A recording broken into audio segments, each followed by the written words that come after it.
And thank you for staying with Morning Express. We want to take a look at the constitutional perspective of the Constitution of Kenya Amendment Bill 2020. Joining us from our City Center studios is Dunstan Omari, a well-known figure right here in terms of being an advocate of the High Court. Many thanks for your time and good morning.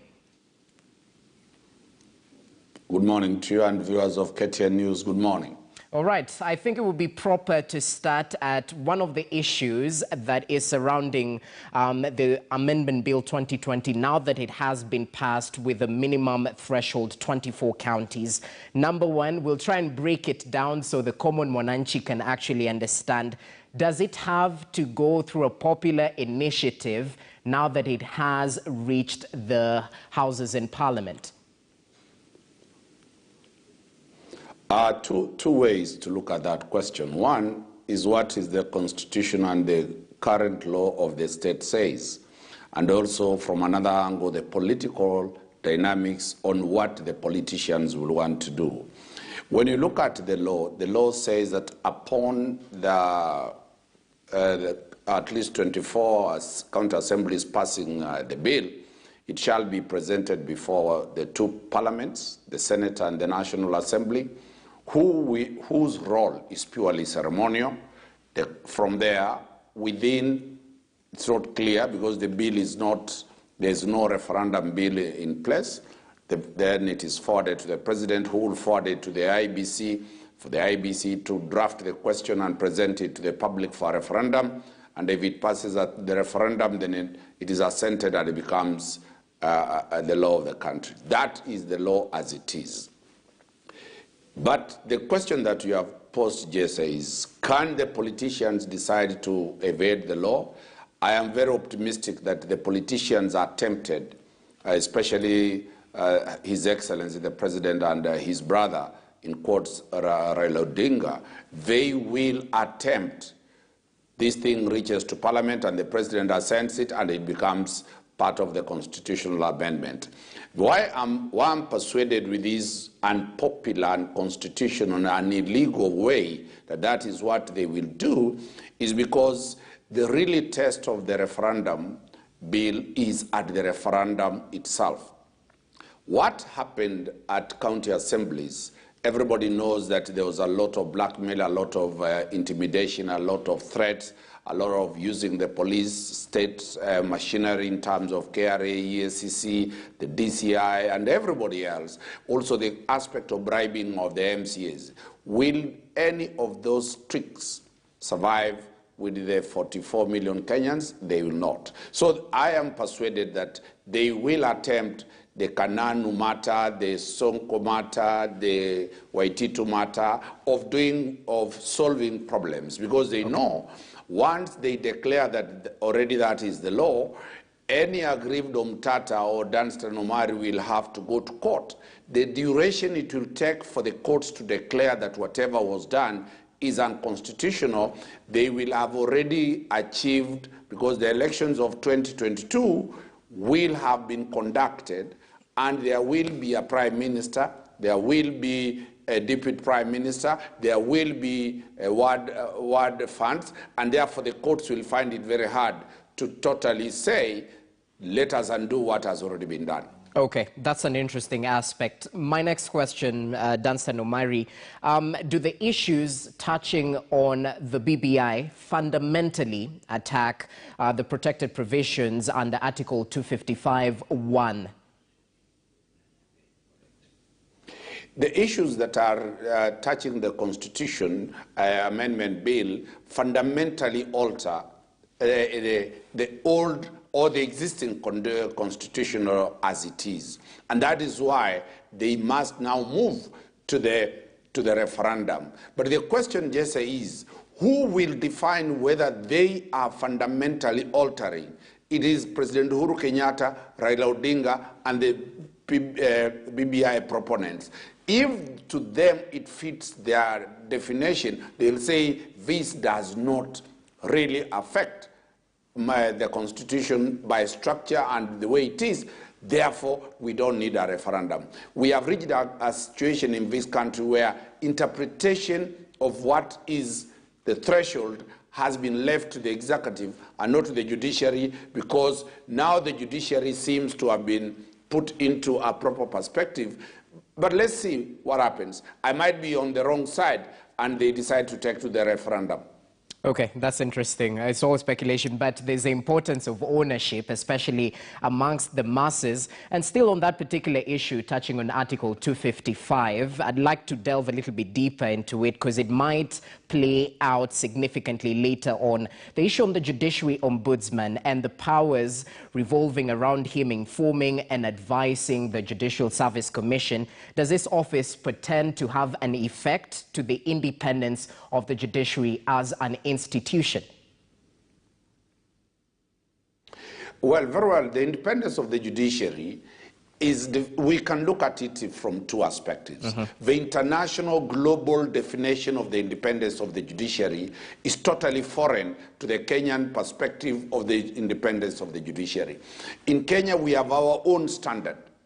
Remember, the international norm is that there are clear, defined three arms of government that are totally independent, but they are dependent in terms of the way they work.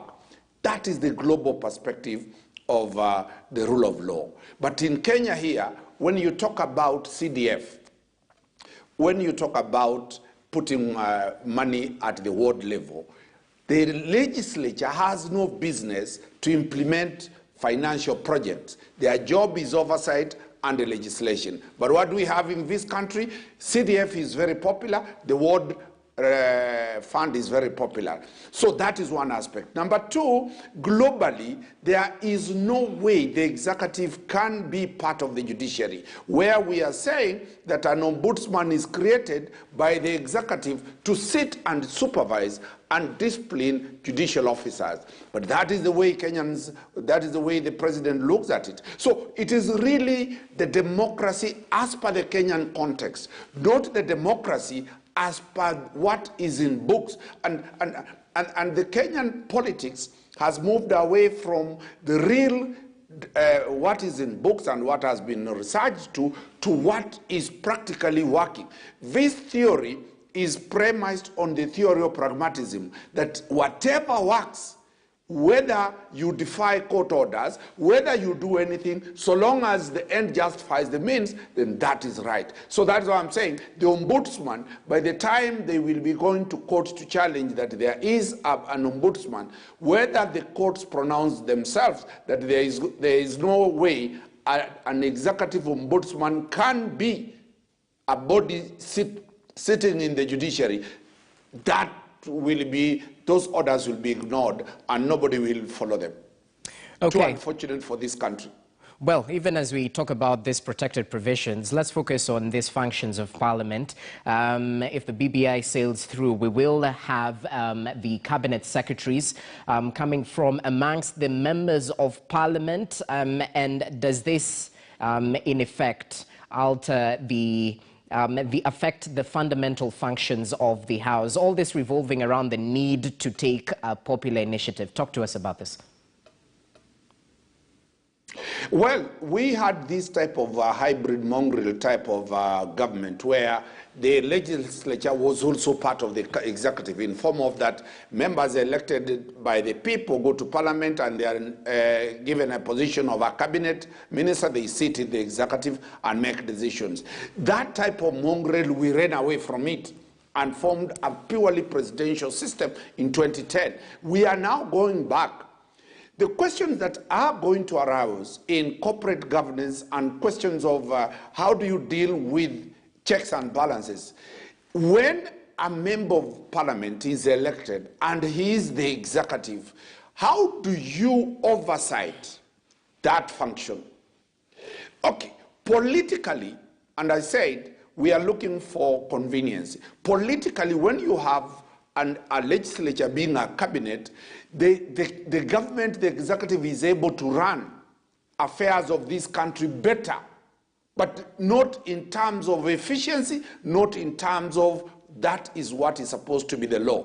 So we are likely to have a parliament that you can not really know where it is. We are talking about a member of parliament being elected, he comes to parliament, he becomes the prime minister. He is going to spend money. He is going to be among the executive. Really, that hybrid, as I've said, I have myself resigned to fate and agreed that this country, anything is possible so long as anybody can justify it. But in terms of the law and in terms of the presidents worldwide, we are doing total illegalities, but that is us. That is what we have chosen to do. It's a path we seem to be taking. So politically, it seems okay. Efficiency is where the question is. And since you're talking about the executive, brief question, is it possible to tweak the character of the executive? While talking about introducing the prime minister and the deputy prime minister as well, would this be possible to tweak that character of the executive without taking the referendum, the popular initiative? I've said by law, you cannot introduce any position outside the president, the deputy president, and cabinet ministers who are prescribed by law, the number. Any introduction of any of the positions called the deputy prime minister, the prime minister, that needs a referendum. That is a requirement by law. That is a requirement by the constitution. The issue, yes, is, are those who are pushing this thing ready for failure? Nobody will be ready for failure. Where will the failure be? If there is a referendum. If they are sure, and NSIS tells them that they will be able to push it through, I'm definite they will comply with the law and go to the people for the people to create those positions. But I have told you, we have looked at situations where several decisions have been done with a lot of impunity. Yes, you remember the case where laws were being made at the National Assembly to the exclusion of the Senate. Yes. When the Senate went to court, the court has nullified that position. But what has the court done? The court has generated a very funny jurisprudence that if government goes wrong, the court does not revoke. The court gives government 90 days to realign or to redo. So that's what I'm saying.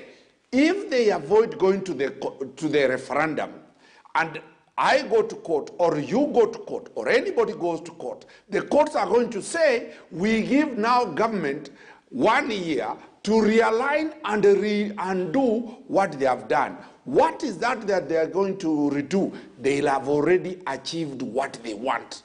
So the question is, those positions by law are supposed to be created by Wanjiku. Politically and practically, I'm not sure we are going to take that line, because the courts have given the room to the executive to always do things wrongly, and they are given time to correct that mistake.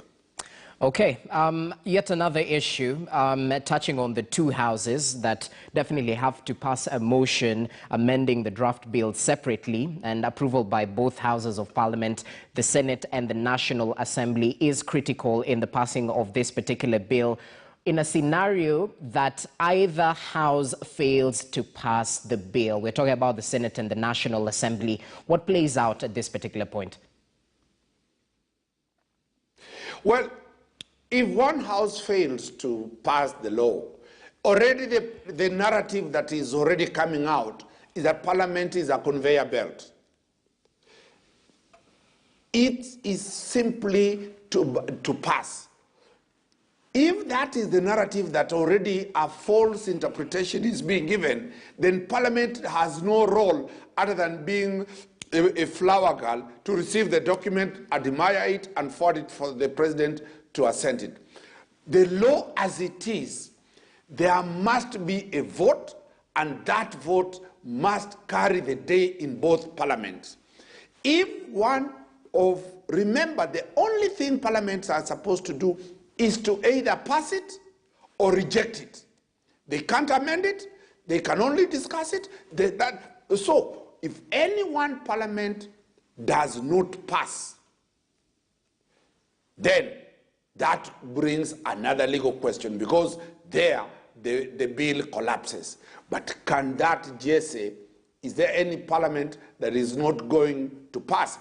We are going to see in the few days to come so many arrests, so many people being summoned to the DCI, so many old files being brought the way the MCAs were done, so many the salaries remuneration. Parliament will increase their wages and sitting allowances. The salaries remuneration will say it's okay, we have no problem with that. The control of budget, as you saw the other day about the grant of cars, tried to raise issues. Within a day, she again changes and says, no, we have no problem with it. We are like to see a lot of brinkmanship, and Parliament actually, nobody, not even Duale, is going to oppose this thing. Not even Murkomen. Everybody will say, let it pass, so that we have our peace. So there is no possibility of this thing, of the bill being challenged in Parliament.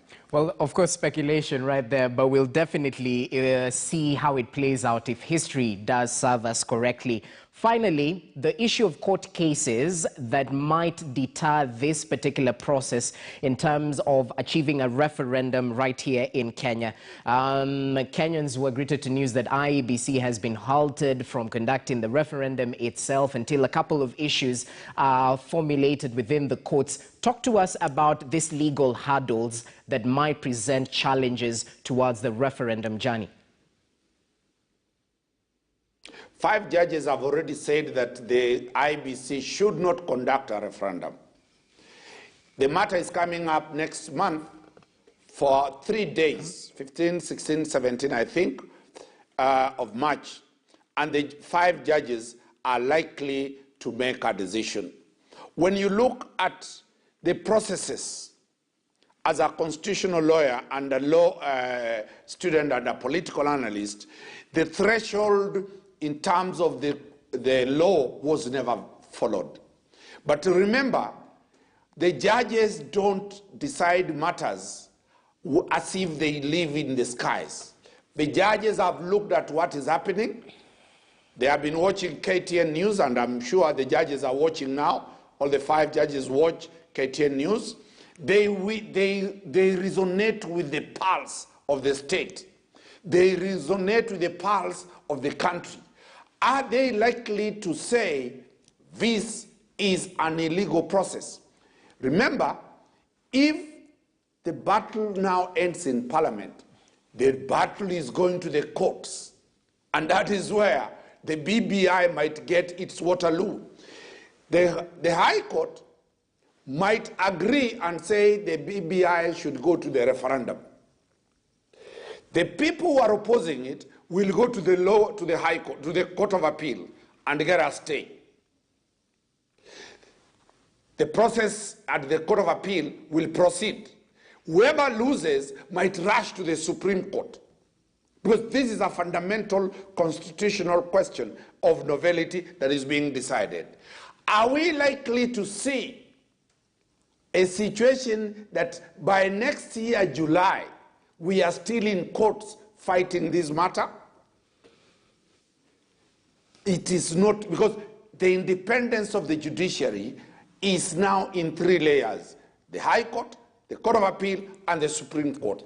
Probably, as I've said as a lawyer, that is where the BBI battle is going to be. And we might see the referendum not being done this year, because the court processes must proceed.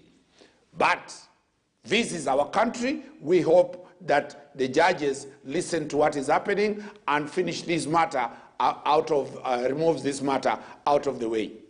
All right, we do hope that the rule of law is upheld, even though we regard this as a political process. Many thanks, Dunstan Omari, an advocate of the High Court, just giving us his input into some of the constitutional perspective around the Constitution of Kenya Amendment Bill 2020. Joining us from our City Centre studios, we'll definitely see how it plays out in both houses, Parliament, right there, the National Assembly and the Senate. Let's take a short break right here on Morning Express. Enough with the legal aspect, the political aspect about the Building Bridges initiative. When we come back, we shift focus to health matters. Stay with us.